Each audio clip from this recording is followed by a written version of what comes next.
नवी अ आणि ब वाले ऑनलाईन लर्निंगमध्ये स्वागत. मागच्या तासाला energy flow in ecosystem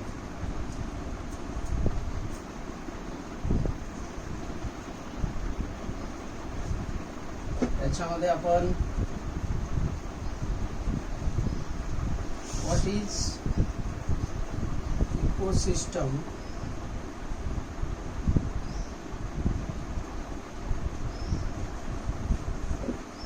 the area around us is called environment, and the biotic and abiotic factors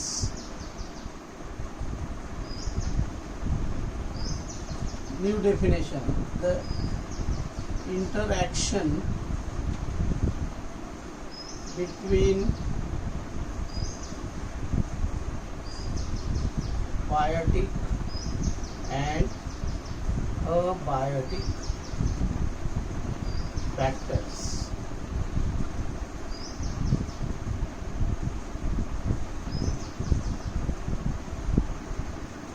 पर्यावरणामध्ये आढळणाऱ्या जैविक आणि अजैविक घटकाच्या आंतरक्रिया लक्षात घ्या. सजीव आणि निर्जीव, जैविक आणि अजैविक घटकातील आंतरक्रियेला परिसंस्था असे म्हणतात. पर्यावरण सभोवतालचा एरिया. काल ठीक आहे, त्या डेफिनेशन एकमेकांवर अवलंबून आहेत. तुम्ही प्रायमरी कंझ्युमर्स, सेकंडरी कंझ्युमर्स, त्याच्यानंतर आपण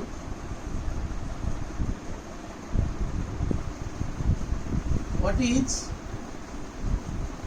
प्रायमरी कंझ्युमर्स, प्राथमिक भक्षक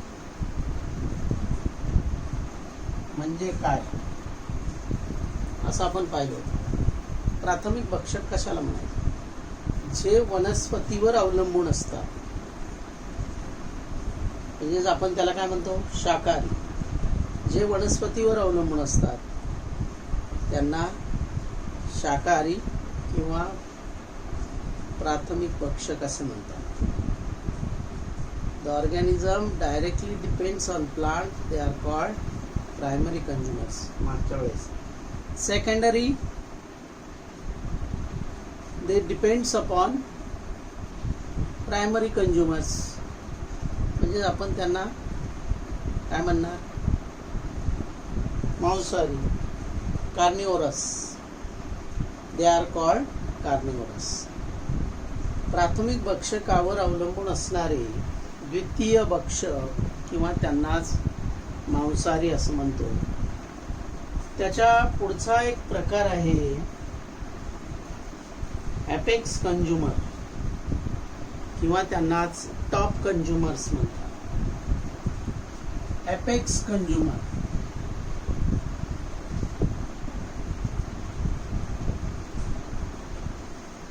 apex consumers, top consumers, they depends upon secondary consumers. आणि अजून एक प्रकार म्हणजे आता हे काय झालं, यांना एपेक्स कंझ्युमर म्हणजे यांना उच्चस्तरीय भक्षक, प्राथमिक, द्वितीय आणि उच्चस्तरीय भक्षक. अजून एक प्रकार आहे omnivorous. The organisms not only depends upon herbivores but also carnivorous. म्हणजे ओमनिवोरस किंवा आपण त्यांना उभयहारी असं म्हणतो. उभयहारी हे प्राणी आणि वनस्पतीवर अवलंबून असणारे, म्हणजे आपण आहोत त्याच्यामध्ये. कावळा आहे, कावळा तुम्ही बघा काही खातो, त्याला भात चपाती दिली तरी चालतं. तो उंदीर खातो, तो मांस खातो. Crow is a omnivorous. म्हणजे आता आपण primary consumers, secondary consumers, apex consumers and omnivorous असे प्रकार बघितले. प्राथमिक भक्षक, द्वितीय भक्षक, नंतर उच्चस्तरीय भक्षक आणि उभयहारी, म्हणजे मनुष्य सुद्धा त्याच्यामध्ये येतो. त्याच्या पुढचा महत्वाचा भाग आपण बघणार आहोत, अन्न साखळी.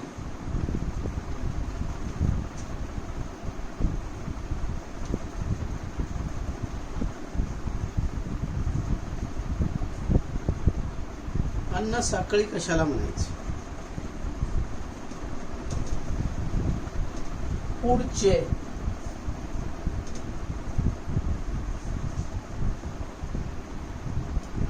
परिसंस्थेमध्ये एक सजीव दुसऱ्या सजीवावर अवलंबून असतो. आपण आपलं अन्न कसं मिळवतो,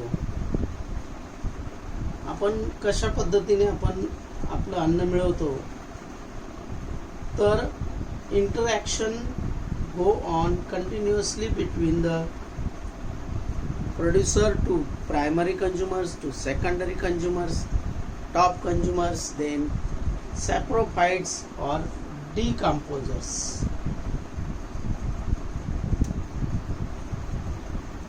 म्हणजेच आपण त्याला काय म्हणतो, उत्पादक, भक्षक आणि मृतोपजीवी.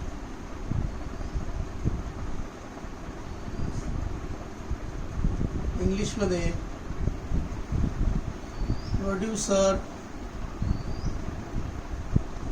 Primary consumers, secondary consumers, top consumers, decomposers,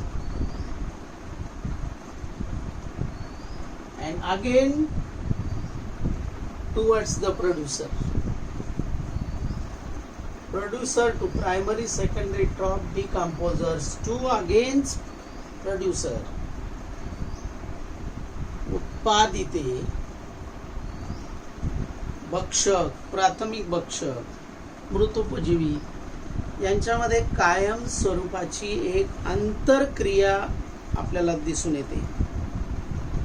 म्हणजे ते एकमेकावर कसे अवलंबून असतात ती आंतरक्रिया. The interaction between the producer, primary consumer, secondary, top and decomposers that occur in the environment in ecosystem is called as a food chain.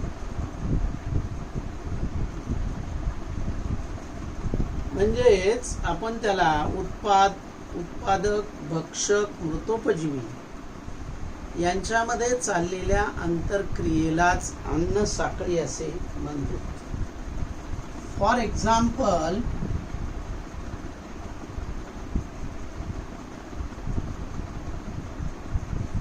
Plant.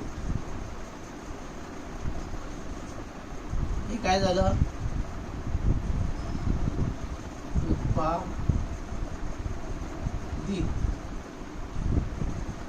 उत्पादक, producer. का त्यांना producer म्हणायचं, तर सूर्यप्रकाशाच्या मदतीने वनस्पती स्वतःचं अन्न स्वतः तयार करतात. आपण जेव्हा दुकानात जातो, काही वस्तू खरेदी करतो, त्यावेळेस आपण कंझ्युमर असतो, ग्राहक असतो. त्या वस्तू कोणीतरी तयार केलेल्या असतात, त्यांना उत्पादक म्हणतात. The substance that we purchase from the shop, they definitely produced by someone, they are producer. तसं अन्न साखळीमध्ये वनस्पती एकमेव काय आहेत, प्रोड्युसर आहे. तिथून सुरुवात होते. मग आपण ग्रास ऑफर बघूया, नाकतोडा. मग नाकतोड्यावर अवलंबून कोण आहे, तर फ्रॉग आहे, बेडूक. बेडकाला कोण खातो, स्नेक. म्हणजेच नाकतोडा, बेडूक आणि साप ही एक काय झाली, अन्न साखळी झाली. अशा अनेक अन्न साखळ्या जेव्हा एकत्रित गुंफल्या जातात तेव्हा काय तयार होतं, अन्न जाळं. तुम्हाला साधे साधे प्रश्न विचारतो. कधी कधी एकाच घटकावर अवलंबून असणारे अनेक घटक असतात. तुम्हाला फक्त नावं दिली जातील. समजा वनस्पती, कीटक, बेडूक, साप,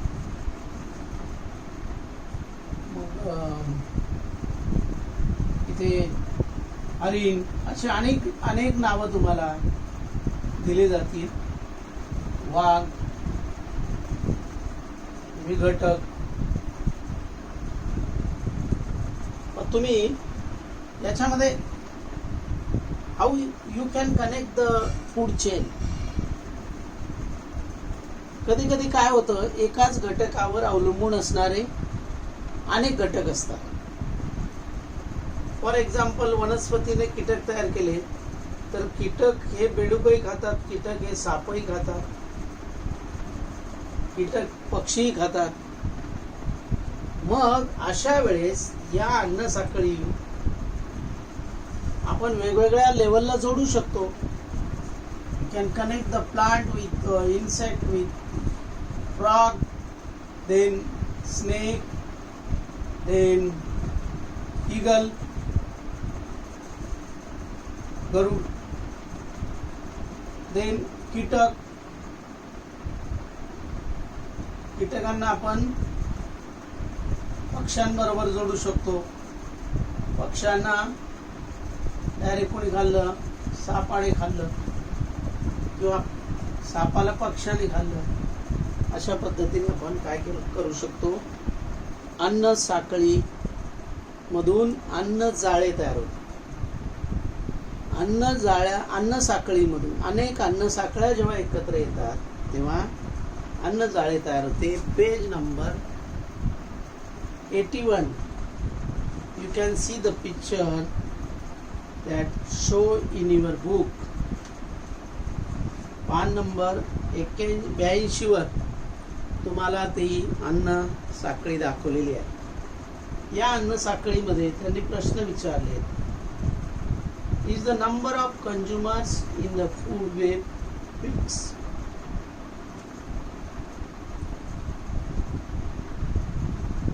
तुम्ही याच्यामध्ये त्या जाळ्यांमधले प्रायमरी कंझ्युमर्स, सेकंडरी कंझ्युमर्स अशा पद्धतीने बायफर्गेशन कसं कराल, किंवा what will be the effect on an ecosystem if only one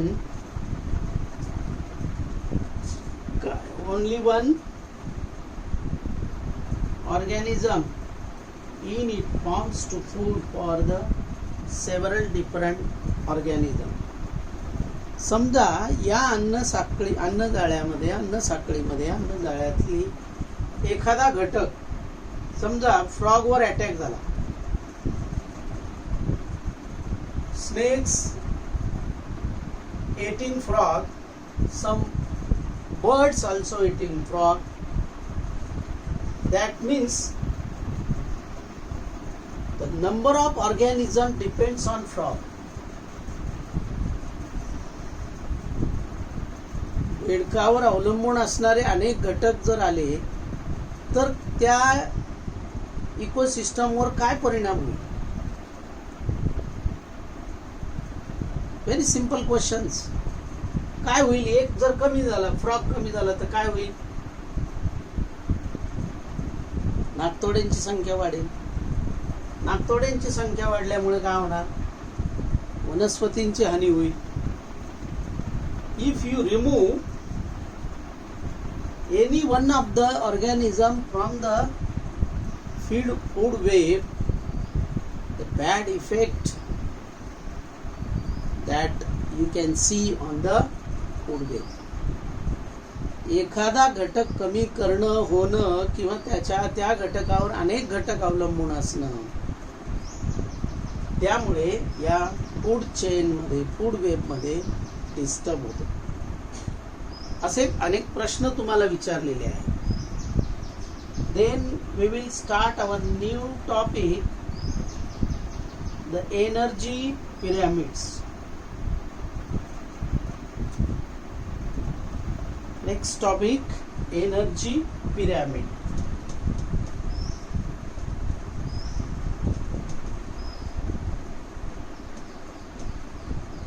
ऊर्जेचा मनोरा.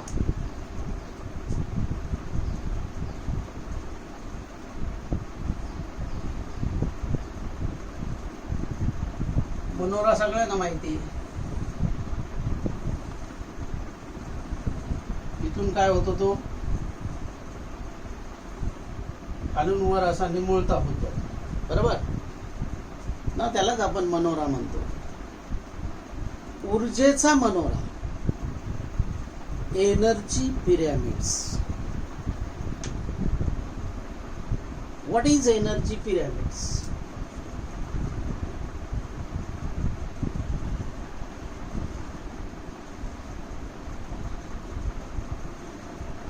एनर्जी पिरामिड म्हणजे काय?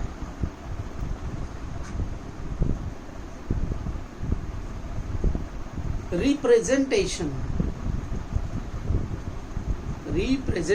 of energy through pyramids is called energy pyramid. अन्न साखळीतील प्रत्येक पातळी ही एक पोषण पातळी असते. Each level in the food chain is called the trophic level. प्रत्येक पातळी, प्रत्येक लेवल ही एक ऊर्जेची पातळी असते.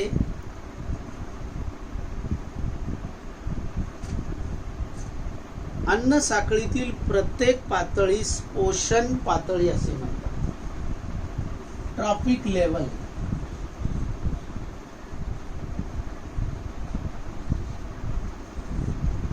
अन्न साखळीतील प्रत्येक पातळीला ऊर्जा पातळी असं म्हणतात,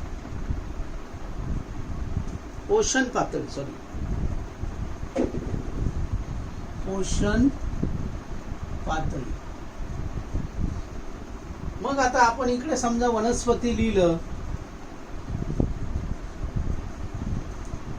तर वनस्पती काय झालं, त्यांना आपण काय म्हणतो, उत्पादक, प्रोड्युसर. देन आले हर्बिव्हरस,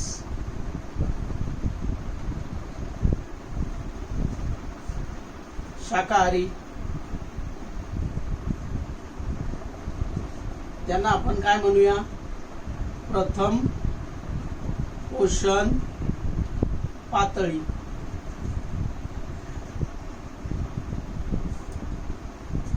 अन्न साखळीतील प्रत्येक पातळीला पोषण पातळी म्हणतात. मग आता इथे पुढे काय आलं, कार्निव्हरस, मांसाहारी, द्वितीय पोषण पातळी, second trophic level.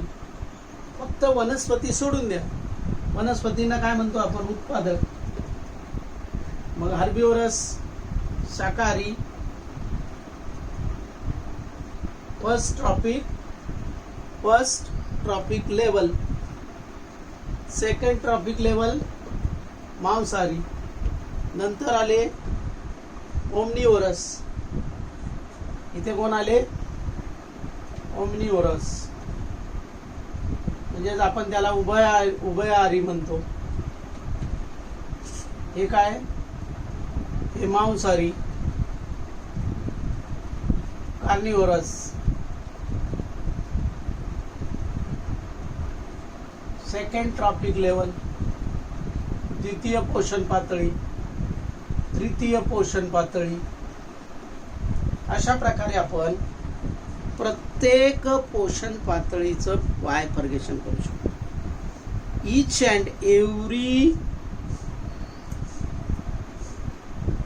each level in the food chain is called trophic level except producer. वनस्पती वगळून तुम्हाला त्या ट्रॉपिक पिरॅमिडवर ट्रॉपिक लेवल दाखवता येईल. This we can show the energy pyramids with the help of these diagram. याच डायग्रामला आपण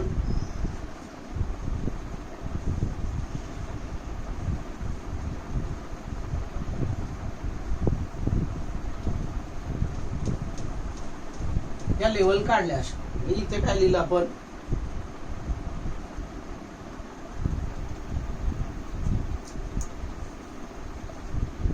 photosynthesis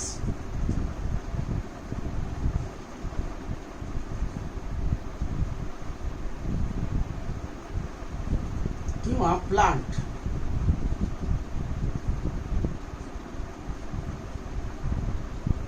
प्रकाश संश्लेषक. Suppose 10,000 kilo calories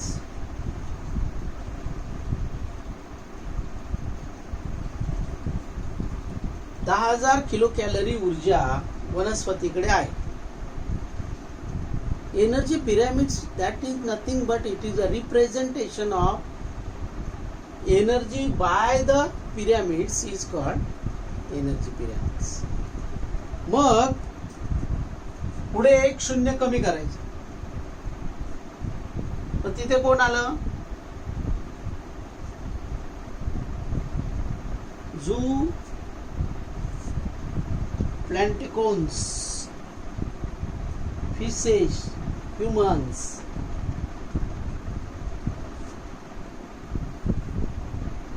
प्राणी. इथे एनर्जी जाताना एक शून्य कमी म्हणजे किती झाले, 10,000चे डायरेक्ट 1000 किलो कॅलरी झाली. ही मधली एनर्जी गेली कुठे. When plant absorb energy from sun, certain amount of energy is utilized for the growth and development. वनस्पती आपल्या वाढीसाठी काही ऊर्जा इथे वापरते, ती आपल्याकडे साठवून ठेवते. उरलेली ऊर्जा पुढच्या ट्रॉपिक लेवलला देते. म्हणजे कमी झाली, पुन्हा एक शून्य इथे कमी झाला. हे हर्बिवरस कार्निवरस आले 100 किलो कॅलरी. इथे पुन्हा कमी झाले, टॉप कंझ्युमरला किती गेली, 10 किलो कॅलरी. एक एक शून्य कमी करत जायचं. मग ऊर्जा गेली कुठे, तर निम्न स्तराकडून उच्च स्तराकडे ऊर्जा काय होत जाते, कमी होत जाते. त्याचं कारण काय, कारण त्याच्यापैकी काही ऊर्जा ते प्राणी आपल्या स्वतःच्या वाढीसाठी वापरतात. That means a certain amount of energy is utilized for growth and development for that level, and then other energy transferred to the next level, and that is why energy degrees from bottom to top pyramid. 10,000, 1,000, 100 and 10 अशा पद्धतीने ऊर्जा काय होत जाते, कमी होत जाते. या सगळ्या ऊर्जेच्या मनोऱ्यामध्ये सगळ्यात महत्वाचं काम कोण करत असतील तर प्लांट करतात. Plant, the sun is the most important source of energy in the ecosystem, in environment. परिसंस्थेमध्ये सूर्य हा सगळ्यात महत्वाचा ऊर्जेचा स्रोत आहे.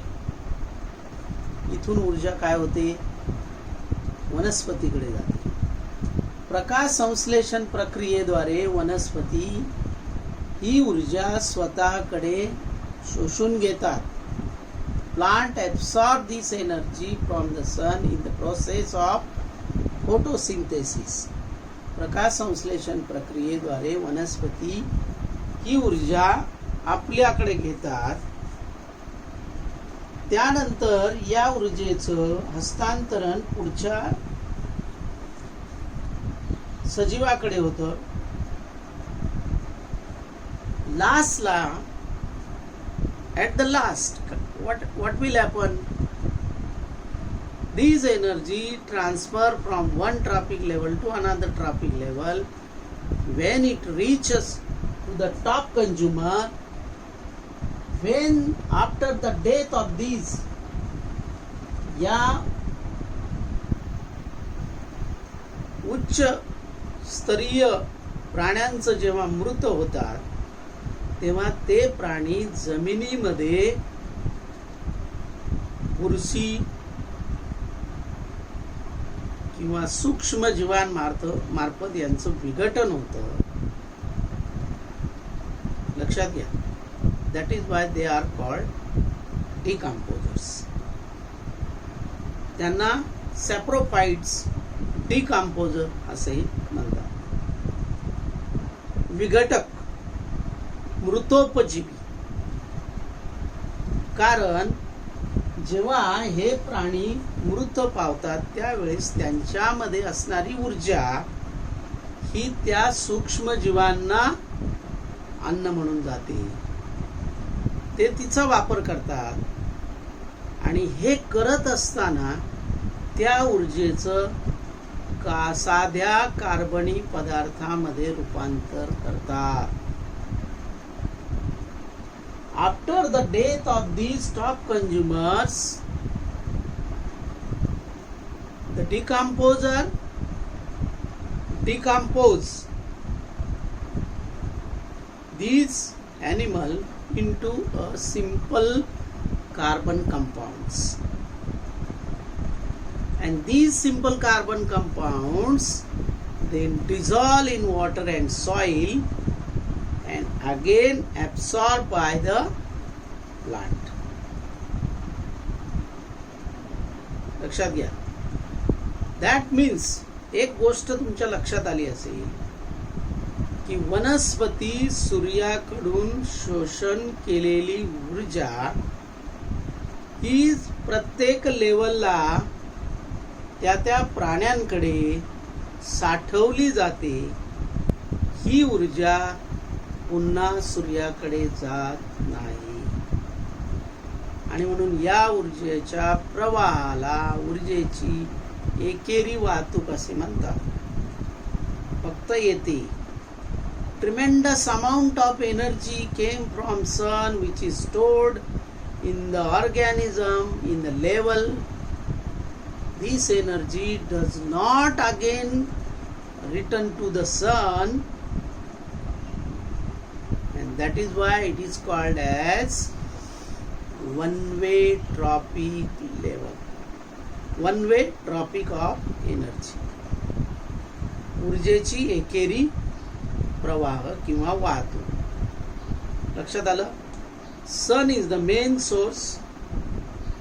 सूर्याकडून ही ऊर्जा सजीवाकडे येते. सजीवाकडून विघटकामार्फत पुन्हा जमिनीतून पुन्हा वनस्पतीकडे. अशा प्रकारे ऊर्जेचा प्रवाह चालू असतो. and this is happened due to the biotic as well as abiotic factors. This energy again nutrients travel. ऊर्जेचा जरी एकेरी प्रवाह होत असला तरी पोषण तत्वांचा प्रवाह हा वनस्पतीकडून सजीवाकडून पुन्हा वनस्पतीकडे होत असतो. यालाच जैव भूचक्र असं म्हणतात. Bio Jio chemical cycles. next period we will see the biogeochemical cycle.